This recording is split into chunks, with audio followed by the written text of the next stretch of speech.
attacks us with nuclear weapons, danger will come not just from blast or heat or nearby radiation effect, but also from fallout. Fallout, which may occur miles and miles away from the blast. You need to know about fallout, what it is, how to detect it, and what to do to protect yourself against it. Everybody needs to know. Yes, this does mean you. Watch and listen. One day, these facts may save your life.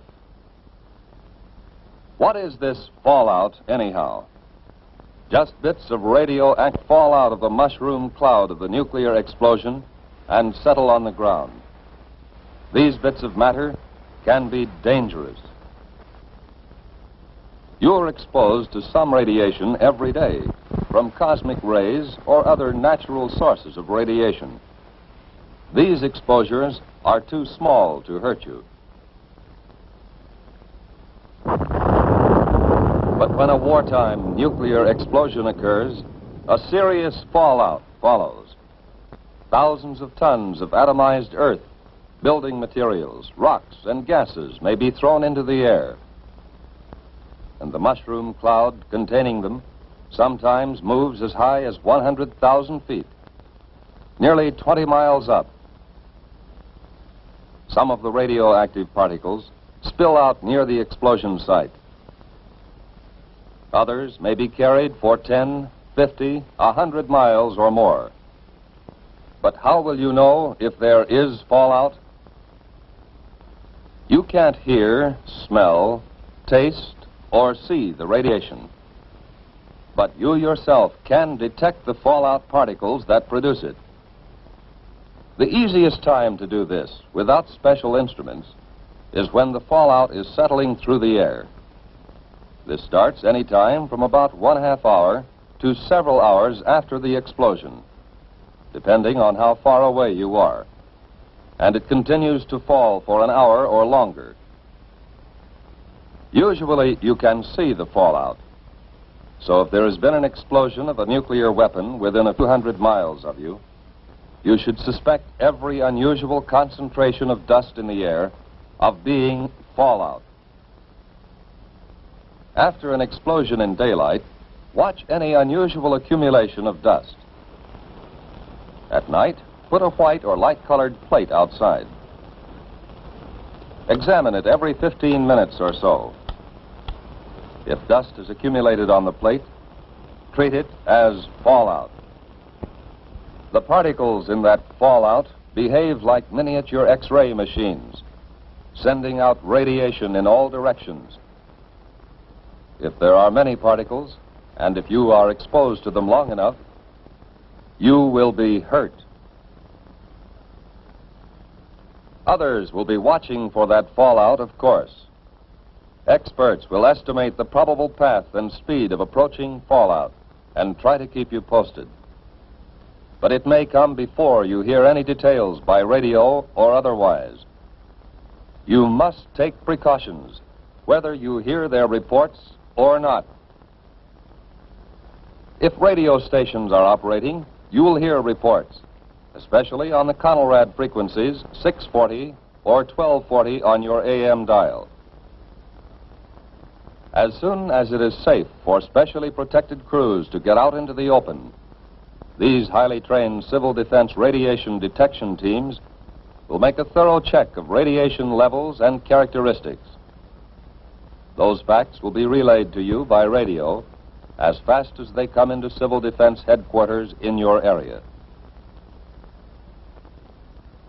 Information from the radiation monitoring teams will be combined and analyzed by experts manning a central radiation control point. These experts, who know just how fast harmful radiation reduces in force, can predict when it will be safe for people to come out of shelters and resume normal tasks. We have warned that you may have to act before you get any detailed reports. Just what can you do if fallout comes your way? Find the best shelter you can. The more solid substance you can put between yourself and the fallout, the better. But an ordinary frame house with windows closed will give considerable protection. In a house, it's best to get on the floor, away from doors and windows. Or if you can, find a location with additional walls in the center of the building. A basement is even better if the house has one. Large buildings, such as apartment or office buildings, give good protection. The thick, heavy masonry of their walls and floors makes it hard for radiation to get through. Basements, inside rooms, or corridors on the lower floors are safest.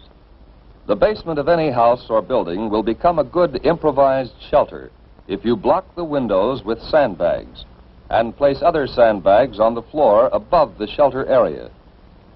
If you don't have sandbags, thick, solid layers of books, magazines or newspapers, or even a series of file cabinets standing close to each other can cut the radiation danger. In some parts of the country, there are storm cellars or outside vegetable storage cellars. They may be used as shelters from fallout. If you plan to use such a cellar or your basement or any other shelter, stock it with food and supplies. To equip and supply your shelter area, you need some of the same things you might take on a vacation camping trip. First, sleeping equipment to fit your shelter area. Folding cots or sleeping bags and blankets. Then, food and water. There should be at least a 2-week supply. You'll want plenty of fruit juices and lots of your family's favorite canned foods. The drinking water supply should be rotated often to be sure it's fresh. And don't forget such basic needs as sugar, salt, pepper, and other seasoning that your family ordinarily uses. Now, some equipment. A radio is very important. It should be a battery portable with spare batteries.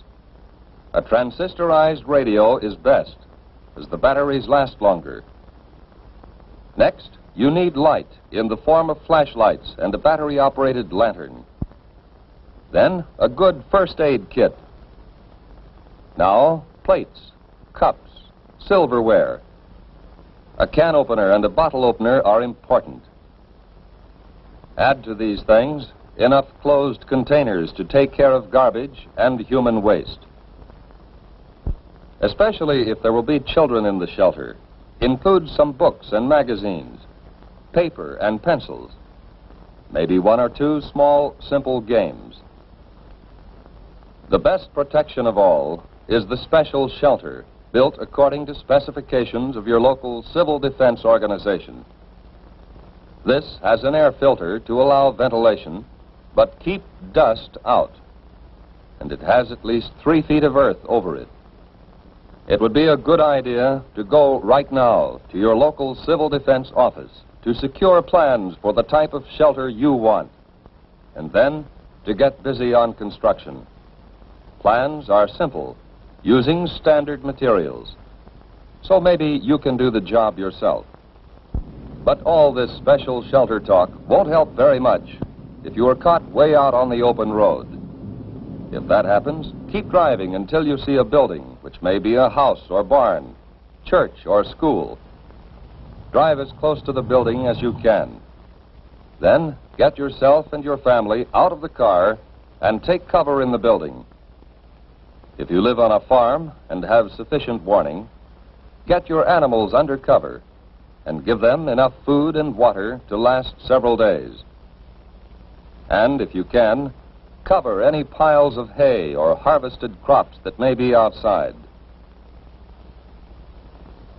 If the explosion has been some miles away, you will have time to fill tubs and other containers with water before fallout arrives. All locations where outside dust does not penetrate will be safe storage points for water. Whatever kind of shelter you find, settle down and make the best of it. If there are others with you, help them by being as calm as you can, and don't be discouraged. You can go out for very brief periods if you are well covered and keep the dust off your skin. Wear heavy boots or shoes and pants tucked in or tied around the bottom to keep dust out. If any dust gets on you, brush it off promptly. And when you have a chance, wash it off. That dust can burn your skin. But what happens if you do get exposed to a great deal of fallout? Food or water has been contaminated by the dust. Internal damage may occur. When dust has been left on skin, there will be skin burns. When you have been near dust too long, there may be radiation sickness. Exposure can even cause death. If you have had considerable exposure, you will vomit and grow weak. But after a few hours, this sensation will pass, and by the next day, you may have had the last of it. Even if you have been exposed to excessive fallout, you may eat and drink just as you normally would. But don't force yourself. Whether you have had these symptoms or not, if civil defense radio announcements have said that radiation has been high in your section, keep an eye on your condition for the next few days. Watch especially for these developments in the 2 weeks following exposure. Return of nausea, sore throat, bruise spots developing without any known reason, loss of hair. These conditions, or nosebleed, or diarrhea, should be reported to a doctor or to the nearest first aid station set up under civil defense plans. Unless civil defense teams have warned that your area is still dangerously radioactive, you can get out and work to help yourself and help others. Although fallout can be deadly, your chances of avoiding damage from it are much better if you follow the directions we have given you. During an alert, keep your portable radio tuned to the Conelrad radio frequencies, 640 and 1240 on the AM dial, for the latest reports and advice. Right now, today, before there is an alert, take time to learn the Civil Defense 5 steps to safety. Learn warning signals and what they mean. Learn your community plan for emergency action. Learn protection from radioactive fallout. Learn first aid and home emergency preparedness steps. And learn how to use Conelrad 640 or 1240 on the AM dial for official directions.